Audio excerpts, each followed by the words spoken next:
ఏం పేరండి? మందగిరి రాజేందర్ కుమార్. ఎక్కడండి? మానకొండ. మానకొండ అభివృద్ధిలో అంటే కాన్స్టిట్యున్సీలో అభివృద్ధికి ఆమడ దూరంలో మానకొండూరు ఉన్నది.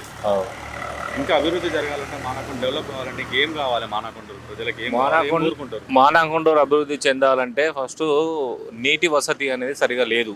ఒకటి డ్రైనేజ్ వ్యవస్థ కరెక్ట్గా లేదు.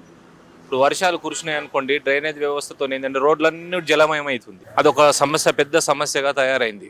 ఎక్కడ గుంతలు ఉంటున్నాయో, ఎక్కడ గుంతలలో కాలేస్తామో, ఎక్కడ డ్రైనేజ్ వ్యవస్థలో హోల్స్ ఎక్కడున్నాయో ఇప్పుడు మానకొండ గ్రామ ప్రజలకు తెలుసు, కానీ కొత్త వ్యక్తులు వచ్చినప్పుడు వాళ్ళకి తెలియకుండా పోతుంది. దానివల్ల ప్రమాదాలు ఎక్కువ జరిగే అవకాశాలు కూడా ఉన్నాయి. డ్రింకింగ్ వాటర్ అంటే ఏంటి? మానకొండలో మేము డ్రింకింగ్ వాటర్కి ఏంటంటే ఒక డబ్బాకు 10 రూపాయలు పెట్టి కొనుకొచ్చుకొని అది చేస్తున్నాం. కొద్దిగా సామాన్య ప్రజలకు ఏంటంటే అందుబాటులో లేకుండా పోతుంది. సామాన్య ప్రజలకు అందుబాటులో ఉండే విధంగా ఇప్పుడు కరీంనగర్లో లయన్స్ క్లబ్ వాళ్ళు 5 రూపాయలకు ఒక డబ్బా పెట్టినట్టు అట్లా పెడితే అక్కడ గ్రామం లోపల అక్కడో ప్రాంతంలో ఇక్కడో ప్రాంతంలో పెట్టినట్టయితే కొద్దిగా సామాన్య ప్రజలకు ఏమైందంటే అందుబాటులో ఉంటుంది. అది ఒకటి కల్పించాలి. నిత్యావసర వస్తువులు అయితే చాలా విపరీతంగా పెరిగినాయని చెప్పుకోవచ్చు సార్. సామాన్యంగా మిడిల్ క్లాస్ పీపుల్స్ గవర్నమెంట్ నుండి ఏం కోరుకుంటారు, ఏం కావాలని అనుకుంటారు మామూలుగా? సామాన్య ప్రజలు ఏంటంటే సాధారణంగా ఆయిల్ పెరిగింది, ప్రతి నిత్యావసర వస్తువులు పెరుగుతున్నాయి. సామాన్య ప్రజలు ఇప్పుడు ఉండే పరిస్థితి లేదు, బతికి ఉండే పరిస్థితులు లేక చాలా ఇబ్బందులలో ఉంటుండ్రు. మరి ఆ నిత్యావసర వస్తువుల కొరత ఉండాలంటే, ఈ సామాన్య ప్రజలు బతకాలంటే రేషన్ షాపుల లోపల కూడా కొన్ని అందుబాటులో ఉండేటటువంటి నిత్యావసర వస్తువులను సరఫరా చేసినట్లయితే సామాన్య ప్రజలకు కొద్దిగా సామాన్య ప్రజలు ఏంటంటే దాన్ని తట్టుకోగలుగుతారు. సార్, ఇప్పుడు స్కూల్ ఫీజు అయితే ప్రైవేట్ స్కూల్ యాజమాన్యాలు అయితే అధిక ఫీజులు వసూలు చేసుకుంటా కనీసం మిడిల్ క్లాస్ ప్రజలు ఒక ప్రైవేట్ స్కూల్లో చదివించలేని పరిస్థితి ఉన్నది వాళ్ళ పిల్లల్ని. అంటే ప్రజలు ఎవరైతే మహిళలు ఉన్నారో గవర్నమెంట్ ఫ్రీ బస్ సౌకర్యం అయితే కలిగించింది.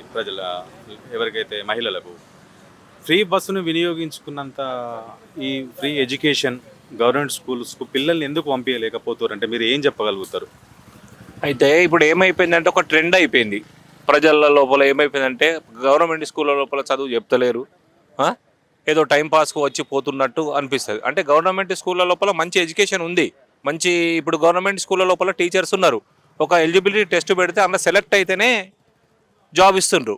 ఈ ప్రైవేట్ స్కూళ్ళ లోపల డిగ్రీ చేసిన వాళ్ళు, ఇంటర్మీడియట్ చేసిన వాళ్ళు కూడా చెప్తుండ్రు, కానీ మేనేజ్మెంట్స్ ఏమైపోయినాయి అంటే బాగా ఈ ప్రజల లోపల కూడా నా కొడుకును నేను కరీంనగర్ పంపిస్తే బాగా చదువు వస్తుంది కావచ్చు అనేటువంటి ఉద్దేశంతో పంపిస్తారు. అంతే క్రేజీ. ఎంత కష్టపడ్డా కూడా వెళ్ళలేని పరిస్థితి ఉన్నా కూడా పంపించేటటువంటి అవకాశాలు ఉన్నాయి ఎక్కువ. ఇంకా మెరుగైన విద్య సామాన్య వ్యక్తులకు అందాలి అంటే గవర్నమెంట్ ఎలాంటి చర్యలు తీసుకుంటే బాగుంటుంది?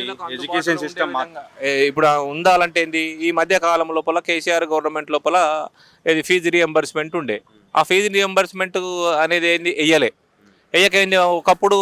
ఇప్పుడు ఎట్లయితే ఇప్పుడు మనకు ఈ గవర్నమెంట్ ఏం చేస్తుంది, రియంబర్స్మెంట్ ఇయ్యక ఏం చేస్తుంది అంటే మనం ప్రైవేట్లో చదివించినా గంతే, గవర్నమెంట్లో చదివించినా గవర్నమెంట్లో ఏం చదివిస్తామని అందరూ అటే మొగ్గు చూపుతారు ఎక్కువ. మీ ఎమ్మెల్యే గారి పనితీరు ఉన్నది ఎలా ఉందంటే ఏం చెప్పాలి? గారి పనితీరు బాగానే ఉంది. ఎవరు ఈ మానకొండూరు మండల ప్రజలంతా కూడా అసంతృప్తితోనే ఏం లేరు. అన్ని సీఎం రిలీఫ్ ఫండ్ చెక్కులు కానీ, కళ్యాణ లక్ష్మి చెక్కులు కానీ ఏదైనా అందుబాటులో ఉంటుండు. ఏదైనా సమస్య మనకు వచ్చినప్పుడు పోయినప్పుడు మాత్రమే అడిగితే దానికి రెస్పాన్స్ అవుతుండు మన ఎమ్మెల్యే గారు పనితీరు మాత్రము బాగానే ఉంది. ఎంపీ గారిది ఎలా ఉందని చెప్తే ఏం చెప్పగలుగుతారు ఒక్క మాటలో మీరు? ఈ ఎంపీ అనంటే ఎంపీ గారు ఎన్నడూ మనకు ఈ సామాన్య ప్రజల యొక్క బాగోగులు చూసేటువంటి అవకాశం ఎంపీ గారికి లేదు.